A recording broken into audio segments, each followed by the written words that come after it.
Good morning friends. இது வந்து கேம்ஃபர்னு சொல்லுவாங்க இல்லையா, கற்பூர வில்லைகள். இது வந்து கேண்டில், இது கோகோனட் ஆயில். நம்ம ரொம்ப சின்ன பிள்ளைகளுக்கு, பச்சை பிள்ளைகளுக்கு நெஞ்சில் வந்து சளி கட்டிட்டு சொல்ல தெரியாமல் கொஞ்சம் கர்றுபுருன்னு மூக்கடைச்சிட்டு ரொம்ப கஷ்டப்பட்டதுன்னா நம்ம செய்கிற முதல் உதவி வந்து என்ன தெரியுமா? இதுதான். அது எல்லாருக்கும் அநேகமாக அவங்க வீட்டில் உள்ள அம்மாக்களுக்கு, பாட்டிங்களுக்கு நல்லா தெரிஞ்சிருக்கும். நான் மறுபடியும் இதை ஞாபகப்படுத்துகிறேன். அதில் ஒன்று எடுத்து ஒரு பேப்பரில் வச்சு நம்ம இப்போ பொடி பண்ண போகிறோம்.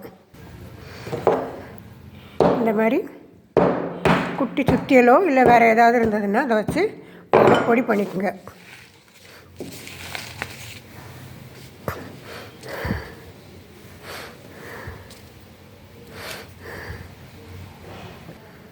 அப்புறம் ஒரு குட்டி கிண்ணத்தில் அதை மாற்றிக்குங்க. கொஞ்சம் தேங்காய் எண்ணெயை இதில் கொஞ்சம் கலந்துக்கலாம். இப்போது நம்ம மிக்ஸ் பண்ணியிருக்கிறத நம்ம கையை வந்து அந்த கேண்டில்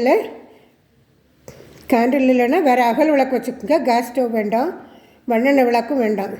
இப்படி நல்லா சூடு பண்ணிவிட்டு நம்ம கை எவ்வளோ பொறுக்குதோ அந்த குழந்தைங்களுக்கு நெஞ்சில் அந்த சூடு வந்து கரெக்டாக இருக்கும். வச்சுட்டு அந்த பிள்ளைக்கு நெஞ்சில் நம்ம இப்படி நெஞ்சில் இதை வந்து நல்லா பூசி விடணும்.